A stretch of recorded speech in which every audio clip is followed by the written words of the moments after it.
Alhamdulillah, Alhamdulillah Rabbil Alamin. Bismillah Rahman Rahim. Rabbi shrah li sadri wa yassir li amri wahlul uqdatam min lisani yafqahu qawli. Let me welcome you all for this gathering. In the beginning, I request Brother Abdul Salam to deliver the Qiraat.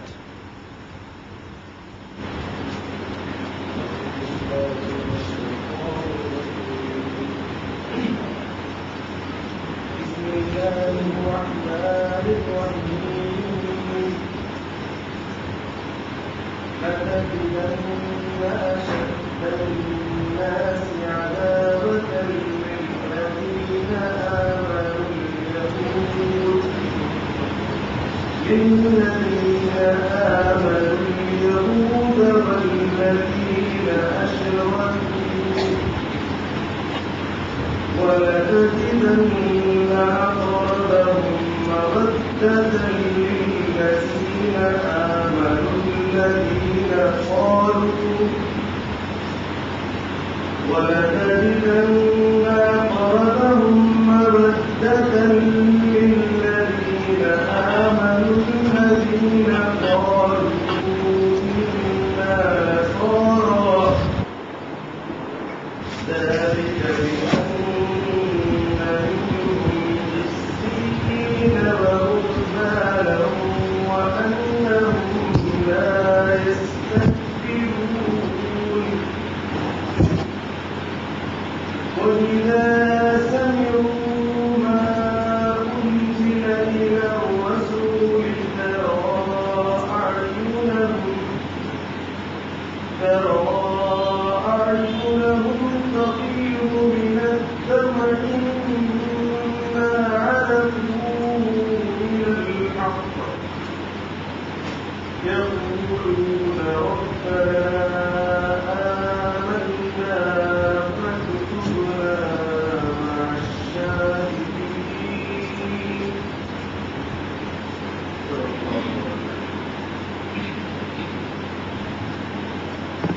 In the name of Allah, the most merciful, the most gracious.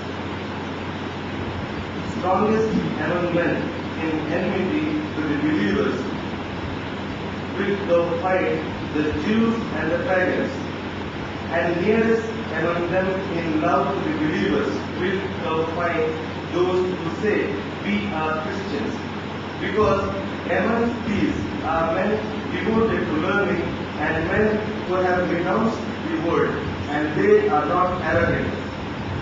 And when they listen to the revelation received by the messenger, thou wilt see their eyes overflowing with tears, for they recognize the truth.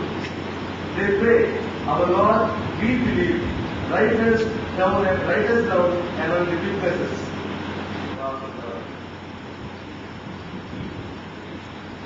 Thank you, Brother Abdul Salam. Dear brothers and sisters, I welcome you one and all again for this lecture. And I also welcome Dr. C.P. Abibur Rahman, who is the Director of Unity Health Complex, to be the chairperson of this function. Dear brothers and sisters, the present world is experiencing a lot of conflicts and clashes in the name of religions. Hearts are being broken in the name of religion, which was supposed to bring us together. At this juncture, a good beginning to close the gap would be by speaking about the similarities rather than the differences. Dr. Zakir Naik does exactly that by speaking on the topic, the similarities between Islam and Christianity. Dr. Zakir Naik, as you must be knowing, he is a renowned scholar of the comparative religion. A doctor by profession, he left his profession to spread the message, true message of Islam among the non-believers and less aware Muslims. He has traveled around the world offering lectures on various topics of relevance and has just returned from a hectic tour of Qatar. In the last 1 year, he has traveled extensively and delivered over 100 public talks in countries such as Singapore, Malaysia, Sri Lanka, Bahrain, Kuwait, Qatar, UAE, Kingdom of Saudi Arabia, USA and UK. He is the president of Islamic Research Foundation. He will deliver a lecture on the topic, the similarities between Islam and Christianity. I welcome Dr. Zakir Naik.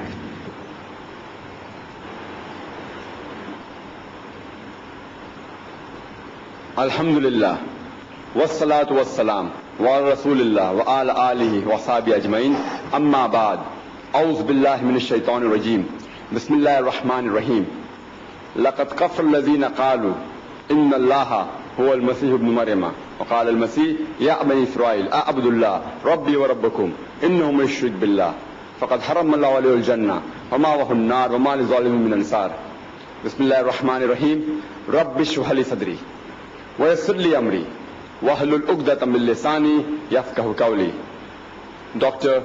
C.P. Habibur Rahman, my respected elders, and my dear brothers and sisters, I welcome all of you with Islamic greetings. Assalamu alaikum wa rahmatullahi wa barakatuhu.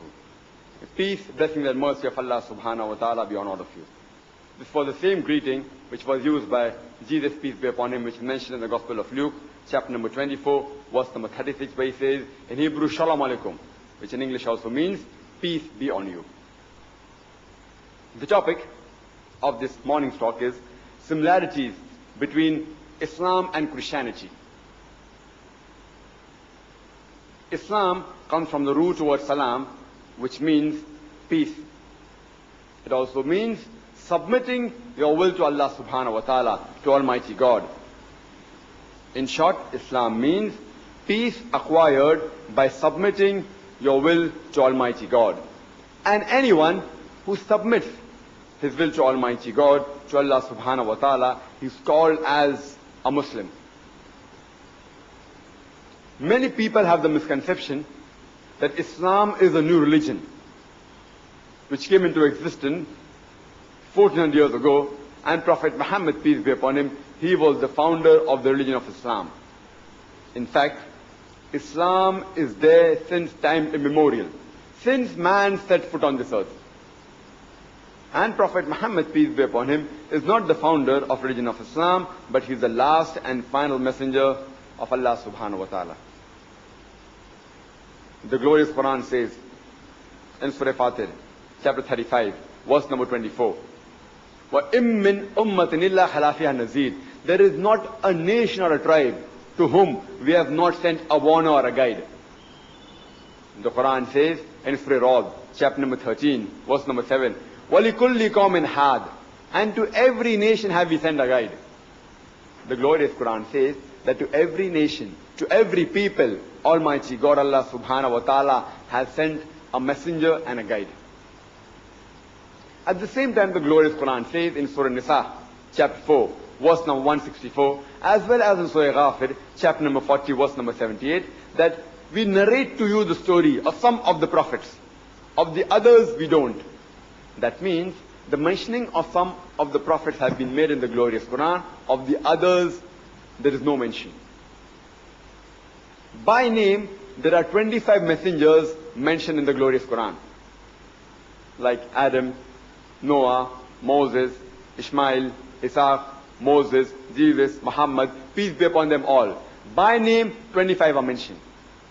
And Islam is the only non-Christian faith which makes it an article of faith to believe in Jesus, peace be upon him. No Muslim is a Muslim if he does not believe in Jesus, peace be upon him. We believe that he was one of the mightiest messengers of Allah subhanahu wa ta'ala. We believe that he was born miraculously, without any male intervention, which many modern day Christians did not believe. We believe that he gave life to the dead with God's permission. We believe that he healed those born blind and lepers with God's permission. Islam is the only non-Christian faith which makes it an article of faith to believe in Jesus, peace be upon him. As I mentioned, 25 prophets have been mentioned by name in the glorious Quran. But our beloved Prophet Muhammad sallallahu alaihi wasallam said that there were 124,000 messengers sent on the face of the earth. 124,000 messengers sent on the face of the earth. By name, only 25 are mentioned in the glorious Quran. But all the messengers that came, before the last and final messenger, Prophet Muhammad, peace be upon him, they were only sent for their people. And the complete message which they got was meant for a particular time period. All the messengers that came before Prophet Muhammad, peace be upon him, they were only meant for their people, and the complete message was meant for a particular time period. For example, the glorious Quran says in Surah Al-Imran, chapter 3, verse number 49, that we appoint Jesus, peace be upon him, as a messenger to the Bani Israel. Jesus, peace be upon him, came as a messenger only to the children of Israel. And the similar message is given in the Bible, in the Gospel of Matthew, chapter number 10, verse number 5 to 6, where it says that Jesus, peace be upon him, tells his 12 disciples that go ye not into the way of the Gentiles. Who are the Gentiles? The non-Jews, the Hindus, the Muslims. Jesus, peace be upon him, tells the disciples that go ye not into the way of the Gentiles. Into the city of the Samaritans ye shall enter not, but rather go to the lost sheep of the house of Israel. Jesus, peace be upon him, told the disciples that only go to the children of Israel. Jesus, peace be upon him, himself further says in the Gospel of Matthew, chapter number 15, verse number 24, where he says that I have not been sent but to the lost sheep of the house of Israel. Jesus, peace be upon him, came as a messenger only for the Jews, only for the children of Israel, not for the whole of humanity. The Quran says in Surah Ahzab, chapter 33, verse number 40, ما كان محمد أبا أحد من رجالكم ولكن رسول الله وخاتم النبيين كان الله بكل شيء عليما. That Muhammad, peace be upon him, is not the father of any of your sons, but is a messenger of Allah and is the seal of the prophets. Allah is all-knowing, full of knowledge. Prophet Muhammad, peace be upon him, is the last and final messenger. And Prophet Muhammad, peace be upon him, was not sent only for the Muslims or only for the Arabs. The Quran says in Surah Al-Anbiya, chapter 21, verse number 107, it says, وَمَا أَرْسَلْنَاكَ إِلَّا رَحْمَةً لِلْعَالَمِينَ, that we have sent thee not but as a mercy to all the creatures, as a mercy to all the worlds, as a mercy to the whole of humanity. The Quran says in Surah Sabah, chapter 34, verse number 28, وَمَا أَرْسَلْنَاكَ إِلَّا كَافَّةً لِلنَّاسِ بَشِيرًا وَنَذِيرًا, that we have sent thee as a universal messenger, giving glad tidings and warning them against sin. But most of humanity yet do not know. So Prophet Muhammad, peace be upon him, was the last and final messenger, and he was not sent only for the Muslims or the Arabs, he was sent for the whole of humanity. And the prophecy of Prophet Muhammad, peace be upon him, is mentioned in various world religious scriptures, including the Christian scriptures. If you read in the book of Deuteronomy, chapter number 18, verse number 18, it says that I shall raise thee up a prophet from among thy brethren, like unto thee, and I shall put my words into his mouth, and he shall speak all that I command him. This is a prophecy of the coming of a prophet, which if you ask the Christian, many will say that this prophecy actually refers to Jesus, peace be upon him. And when you ask them that how does it refer to Jesus, peace be upon him, so they will tell you that the prophecy says, I shall raise thee up a prophet from among thy brethren, like unto thee, like unto Moses, peace be upon him. So if the prophet is like Moses, then it indicates that prophet is the person mentioned in this prophecy. And they say that Jesus and Moses, peace be upon them both, they were alike. And the reason they give is that, see, Moses, peace be upon him, was a prophet of God. Even Jesus, peace be upon him, was a prophet of God. Moses, peace be upon him, was a Jew. Jesus, peace be upon him, was also a Jew. So they give two similarities. And when we ask them that are these two similarities sufficient to prove that this prophecy indicates only to Jesus, peace be upon him, and they will agree with it. If these two are the only criteria for fulfillment of that prophecy, then all the prophets mentioned in the Bible that came after Moses, peace be upon him, like Solomon, Isaiah, Ezekiel, Daniel, Joel, John, Hosea, all of them were prophets of Almighty God, and all of them were Jewish. So all these prophets mentioned after Moses, peace be upon him, in the Bible fulfill these prophecies. In fact, if you analyze this prophecy of Deuteronomy, chapter number 18, verse number 18, befits no one but the last and final messenger, Prophet Muhammad, peace be upon him. Because if you analyze Moses and Muhammad, peace be upon them both, they both had a natural birth. They had a father as well as a mother. Jesus, peace be upon him, according to the glorious Quran, in Surah Al-Imran, chapter number 3, verse 43 to 47, he was born miraculously, without any male intervention. And the same message is given in the Gospel of Matthew, chapter number 1, verse number 18, as well as Gospel of Luke, chapter number 1, verse number 35, that Jesus, peace be upon him, was born miraculously. He had no worldly father. So if you analyze, Moses, peace be upon him, was like Prophet Muhammad, peace be upon him, and unlike Jesus, peace be upon him. Both Moses and Muhammad, peace be upon them, they were married and they had children. According to the Bible, Jesus, peace be upon him, he was not married, neither did he have any children. Both Moses and Muhammad, peace be upon them, they had natural deaths. Jesus, peace be upon him, he did not have a natural death. According to the glorious Quran, the Quran says in Surah Nisa, chapter 4, verse number 157 and 58, it says Jesus, peace be upon him, was raised up alive. He did not die. And according to the church, the Bible says that Jesus, peace be upon him, he was crucified on the cross. In both the ways, he did not have a natural death. So Moses, peace be upon him, was unlike Jesus, peace be upon him. And further, if you analyze, Moses and Muhammad, peace be upon them both, they were both accepted by the people. The people accepted them. The Gospel of John, chapter number 1, verse number 11 says that when Jesus went, his own did not receive him. Jesus' own people did not receive him. And if you analyze, Moses and Muhammad, peace be upon them both, besides being prophets of Almighty God, they were even kings. Kings means they could give a punishment, a capital punishment of death to whoever they wanted, whoever committed a crime. Besides being prophets of God, they were even head of states or kings of that world at that particular time. But Jesus, peace be upon him, says,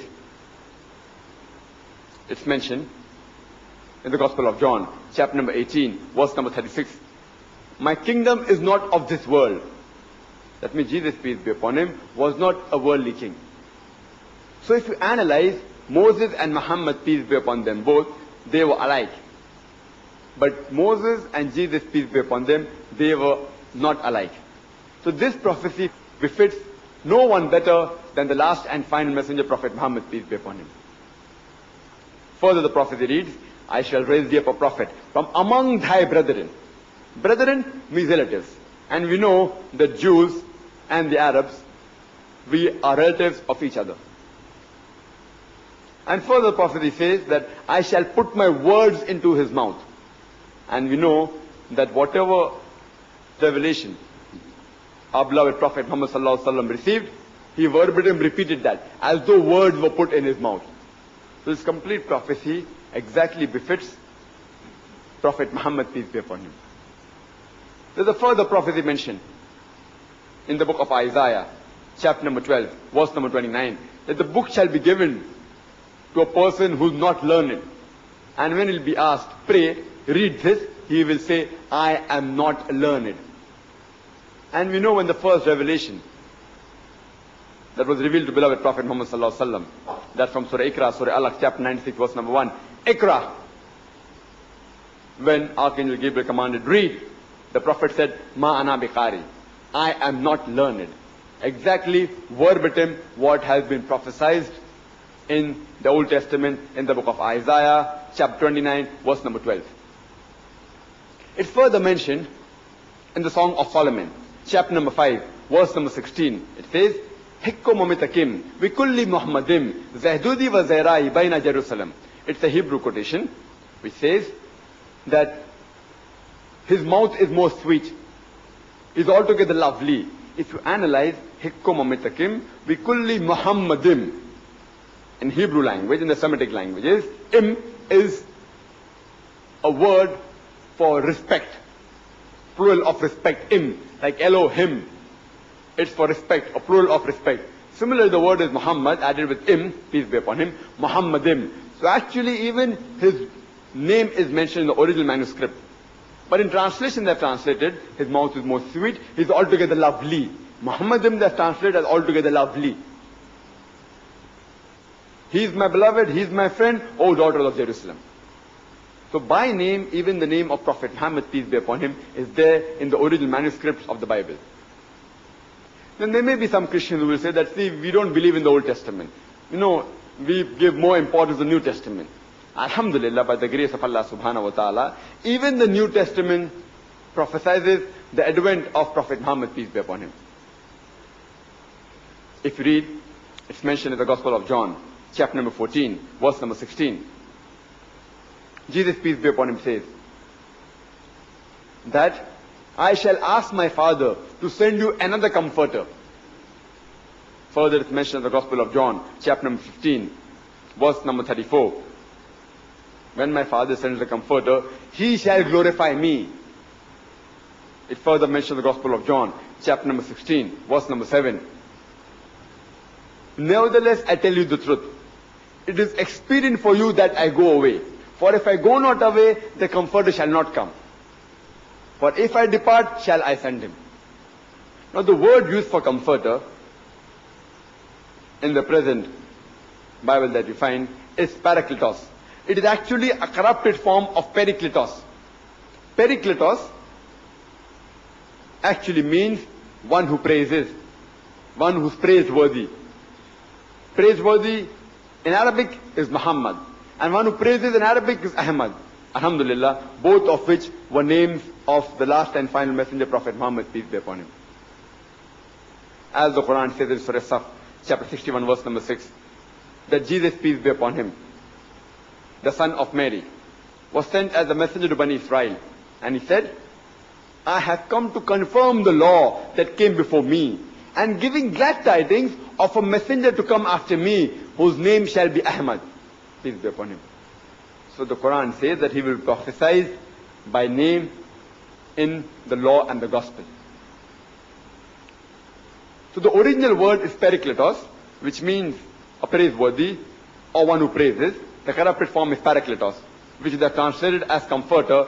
Even the actual meaning of parakletos is not comforter, it is one who's kind.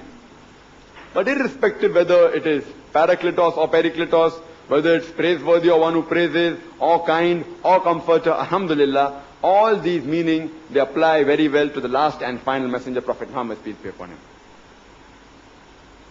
There may be some Christians who may say that, see, this prophecy actually is indicating to the Holy Spirit. It's not referring to Prophet Muhammad, peace be upon him. But if we analyze the prophecy, it says that it is expedient for you that I go away. For if I go not away, the comforter shall not come. For if I depart, shall I send him. The criteria for the comforter to come is that Jesus, peace be upon him, should depart.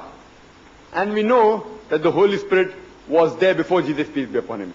He was even there when Elizabeth gave birth. He was there when Jesus, peace be upon him, was being baptized. So surely this comforter which the Bible speaks about doesn't refer to Holy Spirit, because Holy Spirit was already there when Jesus, peace be upon him, was present.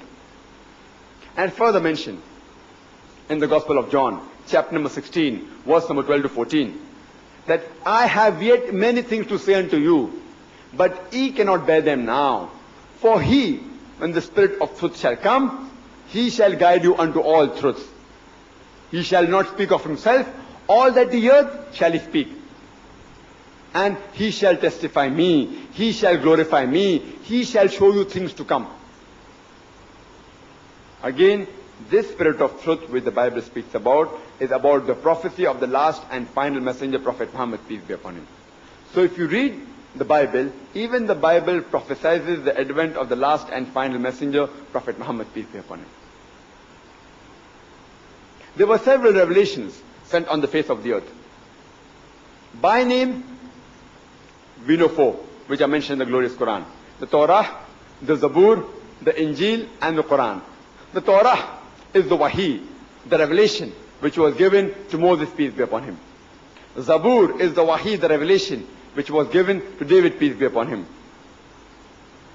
Injil is the Wahi, the revelation, which was given to Jesus, peace be upon him. And Quran is the last and final revelation, which was given to the last and final messenger, Prophet Muhammad, peace be upon him.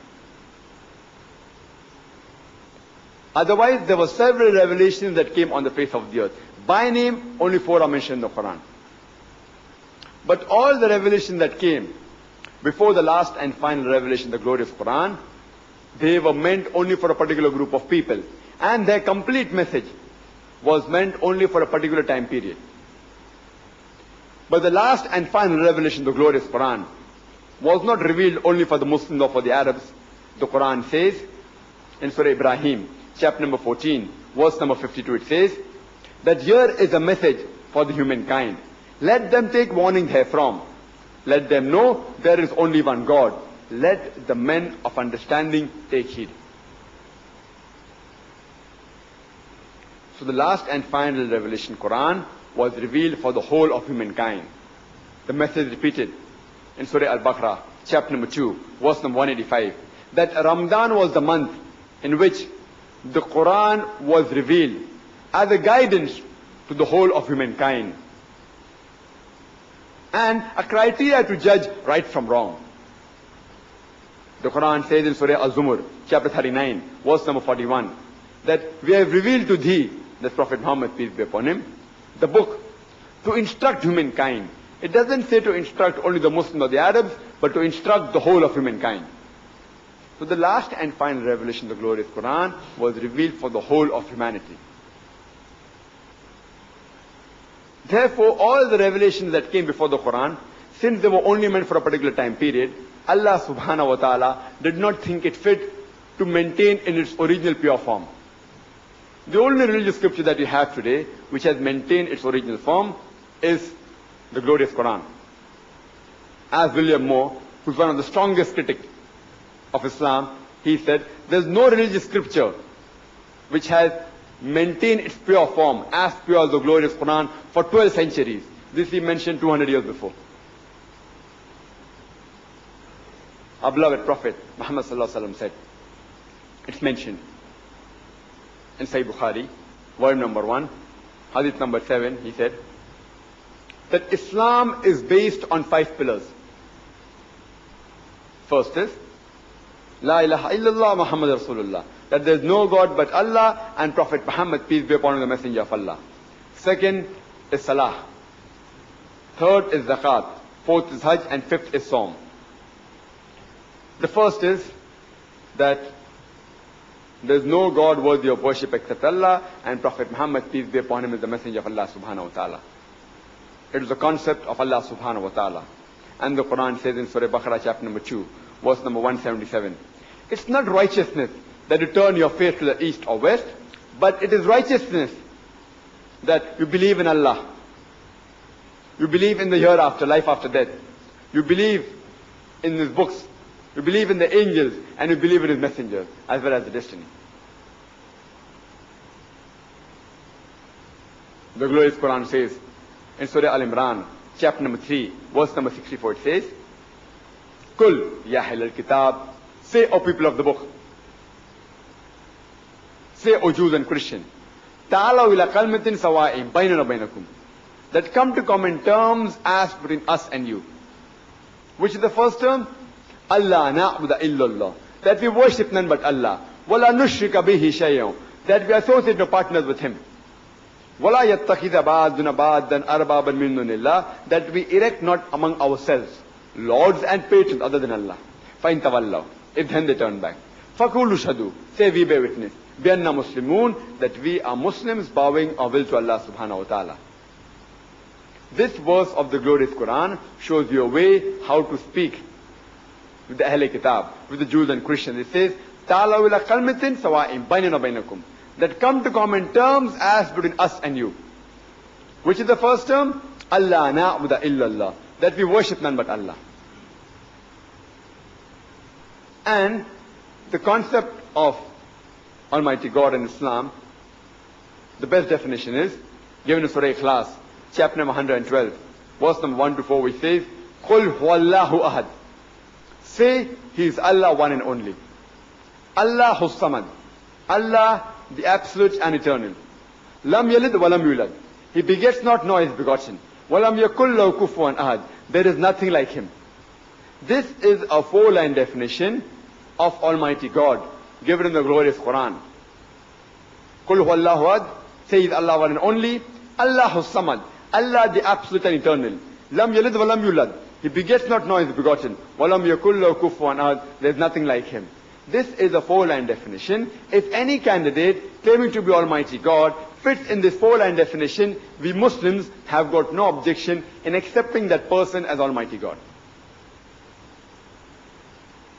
And the glorious Quran says in Surah Nisa, chapter number 4, verse number 48, that Allah subhanahu wa ta'ala forgiveth not that you join partners with Him. And anyone who joins partner with Allah subhanahu wa ta'ala, he has committed a heinous sin. Allah will forgive it any other sin if He wishes. But joining partners with Allah, Allah will never forgive. The Quran repeats the message in Surah Nisa, chapter number 4, verse number 116. That Allah forgiveth not the sin of joining partners with Him. Anything else, if Allah pleases, He may forgive. But joining of partners, He will never forgive. That means shirk, that is associating partner with Allah subhanahu wa ta'ala, is the greatest sin in Islam. And a similar message is given in the book of Exodus, in the Bible, chapter number 20, verse number 3 and 5, that thou shalt have no other God besides me, Almighty God is speaking. Thou shalt have no other God besides me. Thou shalt not make unto thee any graven image of the likeness of anything in the heaven above, in the earth beneath, and in the water under the earth. Thou shalt not bow down to them, nor serve them, for I, thy God, thy Lord, is a jealous God. Similar message is repeated in the book of Deuteronomy, chapter number 5, verse number 7 to 9. Thou shalt have none other God besides me. Thou shalt make no graven image of anything, of any likeness, of things up in the heaven above, in the earth beneath, and in the water beneath the earth. Thou shalt not bow down to them, nor serve them, for I, thy God, thy Lord, is a jealous God. That means making images of Almighty God, doing idol worship, is strictly prohibited in the Bible. And I start my talk by quoting a verse from the glorious Quran, from Surah Ma'idah, chapter number 5, verse number 72, which says, لَقَدْ كَفْرَ الَّذِينَ قَالُوا إِنَّ اللَّهَ هُوَ الْمَسِيحُ ابْنُ مَرْيَمَ. That they are doing kufr, they are blaspheming, those who say that Jesus, peace be upon Him, the son of Mary, He is Allah. They are blaspheming those who say that Jesus, son of Mary, claimed divinity, said He is Allah.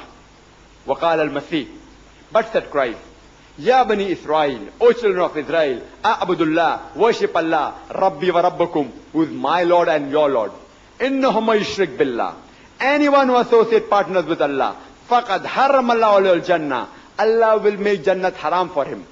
Paradise will be forbidden for him. وَمَا وَهُ النَّارِ وَمَا لِلظَّالِمِينَ مِنْ أَنصَارٍ, and fire shall be his dwelling place, and he shall have no helpers in the hereafter. Jesus, peace be upon Him, Himself said that إِنَّهُ مَن يُشْرِكْ بِاللَّهِ, anyone who associates partners with Almighty God, فَقَدْ حَرَّمَ اللَّهُ عَلَيْهِ الْجَنَّةِ, paradise will be forbidden for him, heaven will be forbidden for him. وَمَا وَهُ النَّارِ وَمَا لِلظَّالِمِينَ مِنْ أَنصَارٍ, and fire shall be his dwelling place, and in the year after he'll have no helpers. But there are certain Christians who say that Jesus, peace be upon him, he claimed divinity. He said that he's Almighty God. In fact, if you read the Bible, there is no unequivocal statement, not a single unequivocal statement in the complete Bible where Jesus, peace be upon him, himself says that he's God, or where he says worship me. I would like to repeat that if you read the Bible, there is no unequivocal statement, not a single, in the complete Bible where Jesus, peace be upon him, himself says that he's God, or where he says worship me. If any Christian can show me any verse anywhere from the Bible where Jesus Christ, peace be upon him, himself says that he's God, or where he says worship me, I'm ready to accept Christianity immediately. I'm not speaking on behalf of the other Muslims. Since I'm a student of comparative religion, I've read the Bible, I am ready to put my head on the guillotine.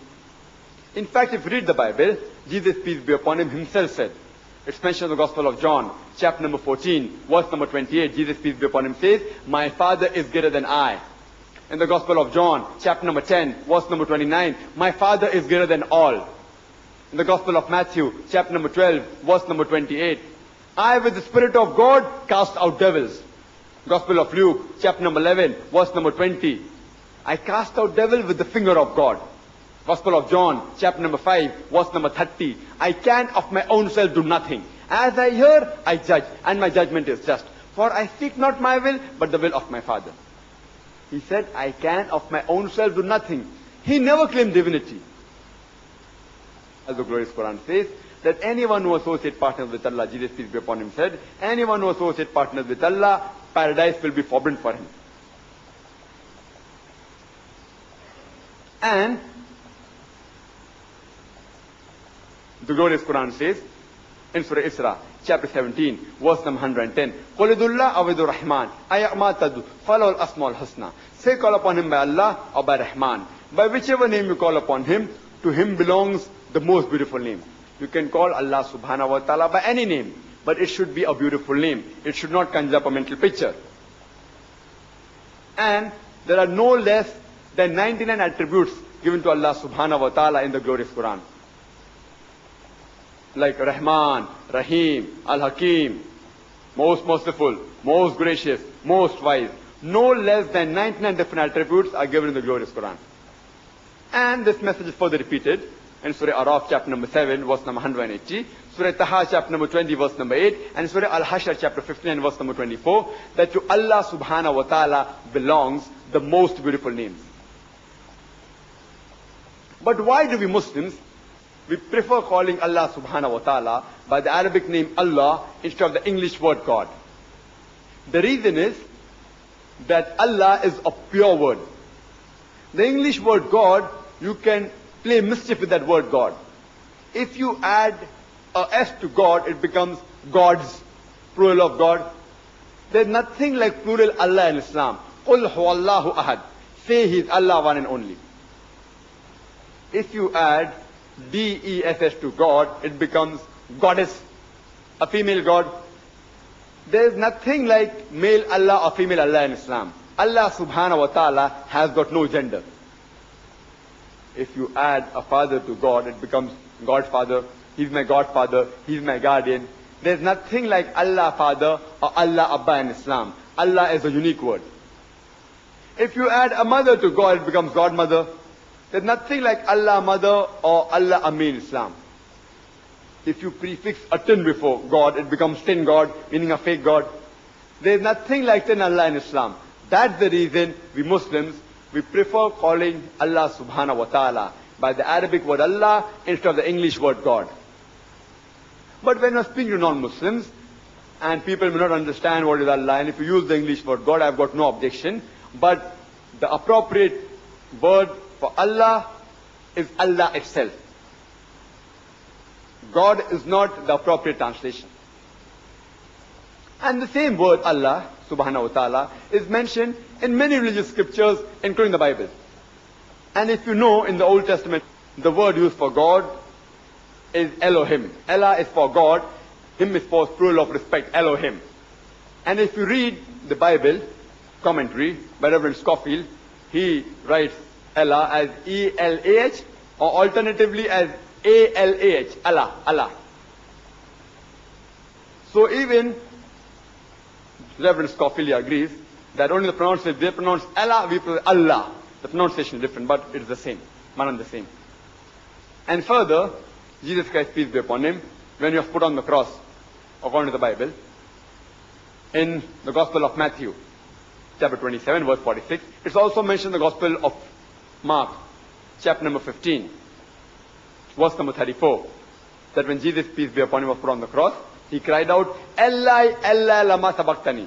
It's there in every translation of the Bible, whether you read the English translation or Hindi translation or Malayalam translation or Kannada translation, this Hebrew phrase, Eli, Eli, lama sabachthani, is there, and then it is said so as to say, O God, why hast thou forsaken me?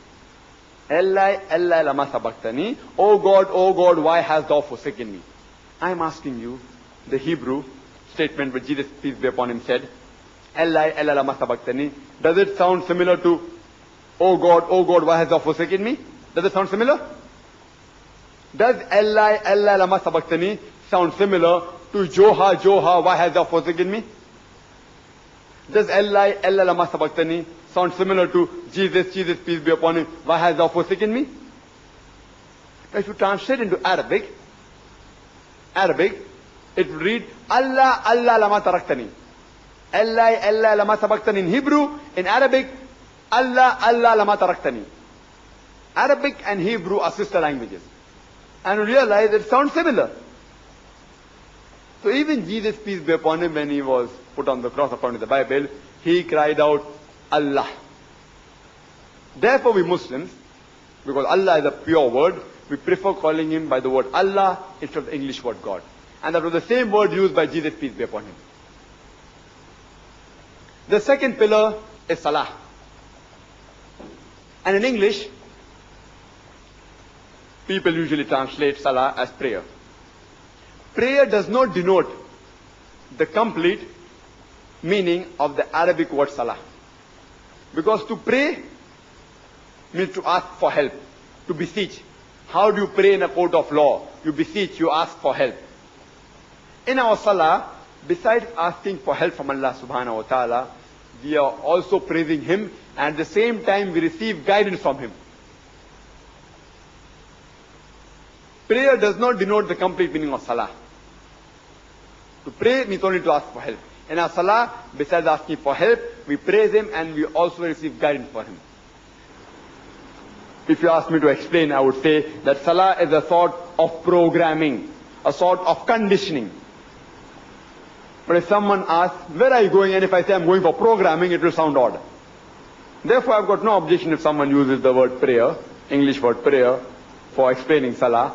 But just let me make a point clear to you, that prayer does not denote the complete meaning of the Arabic word Salah. Why do I say that Salah is a sort of programming? Because we are being guided in our Salah. For example, after the Imam, after he reads Surah Fatiha, he may recite Surah Maida, chapter number 5, verse number 90 of the glorious Quran, which says, Ya ayyuhal ladhina amanu, O you believe, innamal khamru wal maisuru, most certain intoxicants and gambling, wal anzabu wal azlamu, dedication of stones, divination of arrows, rishtum min amali shaitan, these are Satan's handiwork, fashtanibu lalakum tuflihun. Abstain from this handiwork that you may prosper. Here we are being guided by Allah subhanahu wa ta'ala, by Almighty God, that intoxicants, gambling, idol worshipping, fortune telling, these are Satan's handiwork. Abstain from this handiwork that you may prosper. We are being programmed in our Salah. We are being guided in our Salah. We are being conditioned. The Imam may recite Surah Al-Baqarah chapter 2, verse 188, which says that spend not your wealth on vanities, and not spend your wealth as a bait to judges, in order that you may eat up somebody else's property. The Quran says that bribing is not allowed in Islam. You are being programmed, you are being conditioned that bribing is wrong. The Quran says in Surah Ankabut chapter 29 verse 45, Utlu ma uhiya ilayka min al-kitabi wa aqimus salata inna salata tanha anil fahsha'i wal munkar.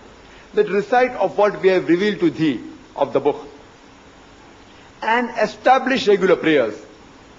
For verily, prayers restrain you from shameful and unjust deeds. The Quran says that prayer restrains you from shameful and unjust deeds. And every Muslim is supposed to offer salah minimum 5 times a day. How? For a healthy body, you have to have 3 meals a day. Similarly, for a spiritual soul, you should offer salah minimum 5 times a day. And the glorious Quran says in Surah Taha, chapter number 20, verse number 11 and 12, that when he approached the fire, he heard a voice, O Moses, verily I am thy Lord. Put off thy shoes, for thou art in the sacred valley of Tuwa. Almighty God commanded Moses to remove his shoes, because he was in a sacred place. A similar message is given in the Bible, in the Old Testament, in the book of Exodus, chapter number 3, verse number 5. It says that, draw not nigh hither, put off thy shoes from thy feet, for the place where thou standest is holy ground. The same message repeated in the book of Acts, chapter number 7, verse number 33. Almighty God tells Moses, draw not nigh hither, put off thy shoes from thy feet, for the place where thou standest is holy grounds. It was a commandment given by Allah subhanahu wa ta'ala to Prophet Moses, peace be upon him, that in holy ground, in sacred place, while offering worship, remove your shoes. Our beloved Prophet, Muhammad, peace be upon him, he gave us permission for both. You should pray without your footwear, but if you're praying with your footwear, you should see that the footwear is clean. And the Prophet said, it's mentioned in Abu Dawud, volume number 1, in the book of Salah, chapter number 240, hadith number 652. The Prophet said, they do the opposite of what the Jews do, because they always prayed without shoes and sandals. It's mentioned in Abu Dawud, volume number 1, in the book of Salah, chapter 240, hadith number 653, that Shu'aib ibn Amr, on the authority of his father, said, that his grandfather said, that I have seen the Prophet pray both barefooted and with sandals. That means a Muslim can pray without shoes, and if he prays with shoes, the Prophet said, you should clean the sole, because we're hygienic people. We want to keep the place of worship clean. And the glorious Quran says in Surah Ma'idah, chapter number 5, verse number 6, that Ya ayyuhal lazina amanu, O you who believe, when you appear for prayers, when you prepare yourself for prayers, wash your face and your hands up to the elbow. Rub your head with water and wash your feet up to the ankle. Doing ablution wudu before we offer salah is compulsory for the Muslims. And a similar message is given if you read the Bible. It's mentioned in the book of Exodus, chapter number 40, verse number 31 and 32, that Moses and Aaron, along with the son, they washed their hands and feet thereat. And when they entered the temple of congregation, they washed before they appeared in front of their Lord. It's mentioned in Acts, chapter number 21, verse number 26, that Paul, along with the men, the next day, washed and appeared in front of the Lord. Doing ablution is a requirement. Because we Muslims, we are hygienic people. We want to be clean. And besides that, it's a mental preparation. It's a mental preparation. How you have prelims before the finals, it's a mental preparation before you appear in front of your Lord. If Christian is a person who follows the teachings of Jesus, peace be upon him, if Christian is a person who follows the teachings of Jesus, peace be upon him, then we Muslims, we are more Christian than the Christians themselves. Because we follow more of the Bible. While offering salah, as the Bible says, we do ablution. Further, our beloved Prophet said,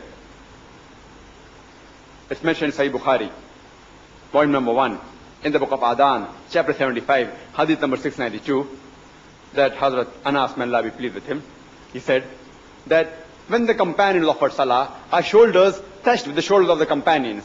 Our feet touched with the feet of the companion. And the beloved Prophet further said, it's mentioned in Abu Dawud, volume number 1, in the book of Salah, chapter number 245, hadith number 666, the Prophet said, before offering salah, that straighten your rows, stand shoulder to shoulder, do not leave any gap, close in the gap, and do not leave any opening for the devil. The Prophet wasn't referring to the devil, which you see in the comic strip with 2 horns and a tail. The Prophet was referring to the devil of racism, of caste, of color. That irrespective whether you're rich or poor, whether you're king or pauper, when you stand for salah, stand shoulder to shoulder. Irrespective whether you're black or white, brown or yellow, when you stand for salah, stand shoulder to shoulder. This is the teaching of beloved Prophet. And the best part of salah is the sujood, is the prostration. And the psychologists tell us that our mind is not directly under our control. Our body is directly under our control. If I want to lift my hand, I can lift my hand. If I want to bring it down, I can bring it down. If I want to take a step forward, I can take a step forward. If I want to take it backwards, I can take it backwards. Body is directly under my control. But the mind keeps on wandering. It's not directly under my control. The psychologists say, in order to humble the mind, you have to humble the body. And there's no better way than putting the highest part of the body, that's the forehead, on the lowest part of the ground and then say, glory be to Allah, the Most Highest. Glory be to Allah, the Most Highest. And the same method has been prescribed even in the Bible. In the Old Testament as well as New Testament. If you read the book of Genesis, chapter number 17, verse number 3, it says that Abraham fell on his face. In the book of Numbers, chapter number 20, verse number 6, Moses and Aaron fell upon their faces. In the book of Joshua, chapter number 5, verse number 14, Joshua fell on his face and did worship. It's mentioned in the New Testament. Jesus Christ, peace be upon him, when he goes in the Garden of Gethsemane, in the Gospel of Matthew, chapter number 26, verse number 39, it says that Jesus took a few steps forward, fell on his face and prayed to thy Lord. I am asking a question, even an acrobat cannot do better, fall on the face and pray to God than the way we Muslims do. It's the same way. How Jesus, peace be upon him, prayed. So if following the teachings of Jesus Christ, peace be upon him, makes a person a Christian, then we Muslims are more Christian than the Christians themselves. The third pillar is zakat, which in Arabic, it means to purify, to grow. And every adult Muslim who's rich, who has a saving of more than the nisab level, 85 grams of gold, he should give 2.5% of his saving every lunar year in charity to the poor people. It's compulsory. And the people to whom charity should be given this compulsory charity zakat is given in Surah Tawbah, chapter number 9, verse number 60. It can be given to the fuqara, to the poor, to the masakin, to the needy, to the amilun, those who are engaged in collecting of zakat, to mu'allafatu al-qulub, those whose hearts are coming closer to Islam, to the gharimun, to the debtors, to the riqab, to those who have become slaves, to free the slave. It can be given to the ibn sabil, those who is a wayfarer, a person who stands in a foreign land, or fi sabilillah, in the way of Allah subhanahu wa ta'ala. If every rich human being in this world gives zakat, poverty will be eradicated from this world. There will not be a single human being who will die of hunger.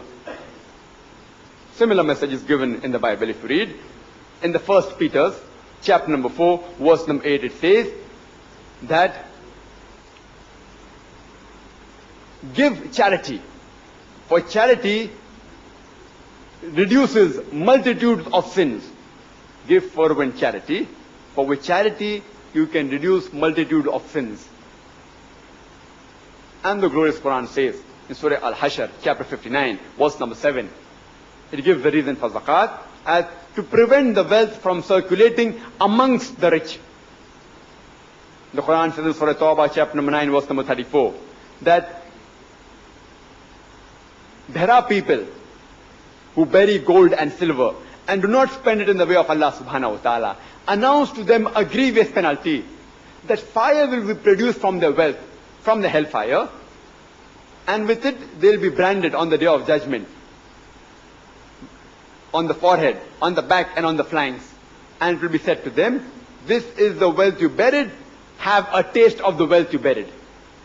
Hoarding of wealth is prohibited in the glorious Quran. The fourth pillar is Hajj. It's the pilgrimage. That every adult Muslim who has the economic and physical means to perform Hajj should at least perform Hajj once in his lifetime. That's a visit to the holy city of Makkah during Hajj, and visit Mina as well as Arafat, etc. And it's the biggest annual gathering. About 2.5 million people gather from various parts of the world, from America, from UK, from Singapore, from Malaysia, from India, from Pakistan, from various parts of the world they gather, and the men they wear 2 pieces of unsewn cloth, preferably white. You cannot identify the person standing next to you whether he's king or a pauper. It is the best example of universal brotherhood. And the glorious Quran says, in Surah Hujurat, chapter 49, verse number 13, Ya ayyuhan nasu inna khalaqnakum min zakin wa unsa wa ja'alnakum shawban wa qaba'ila lita'arafu inna akramakum indallahi atqakum innallaha alimun khabir. O humankind, we have created you from a single pair of male and female, and have divided you into nations and tribes, so that you shall recognize each other, not that you shall despise each other. And the most honored in the sight of Allah subhanahu wa ta'ala is the person who has taqwa.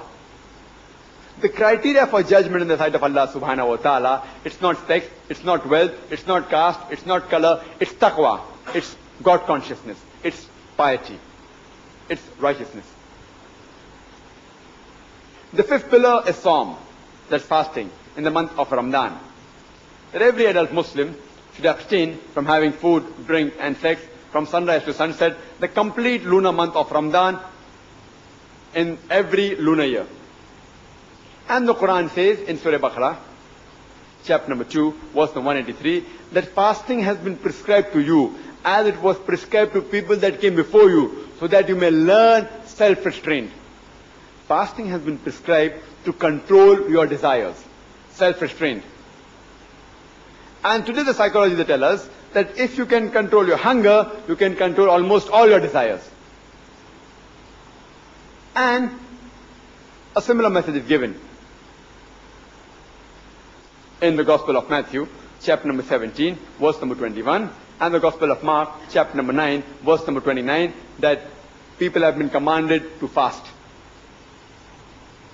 And in the month of Ramadan, fasting helps you to improve your bad deeds. The things that you normally do during the course of life throughout the year, you try and avoid doing the wrong things, and that may remain part of your life. The good thing that you don't do during the year, during Ramadan you want to do, that may become a part of your life. If you can abstain from smoking from sunrise to sunset, you can abstain smoking from the cradle to the grave. If you can abstain from having intoxicants from sunrise to sunset, you can very well abstain from the cradle to the grave. And research done that fasting increases the intestinal absorption. These were the 5 pillars of Islam. But these 5 pillars do not make up the complete Islam. As our beloved Prophet said, these are 5 principles, these are 5 pillars. And any engineer will tell you, any architect will tell you, that if the pillars are strong, then the structure will be strong. So if any human being follows these 5 pillars correctly, inshallah, his other principles of life also will be strong. The glorious Quran says in Surah Dhariyat, chapter 51, verse 56, وَمَا خَلَقْتُ الْجِنَّ وَالْإِنسَ إِلَّا لِيَعْبُدُونَ, that I have created the jinn and men not but to worship me. That means the jinn and men have been created by Allah subhanahu wa ta'ala to worship him. The Arabic word used is ibadah. Comes from the root word abd. Abd. In Arabic, abd means slave of Allah subhanahu wa ta'ala. And it means a servant. So ibadah is a person who does servitude. who obeys his master. Anyone who obeys the commandment of Allah subhanahu wa ta'ala, it's called ibadah. Many people think salah is the only form of ibadah. It's one of the highest form of ibadah, but it's not the only form. Following the commandments of Allah subhanahu wa ta'ala is also ibadah.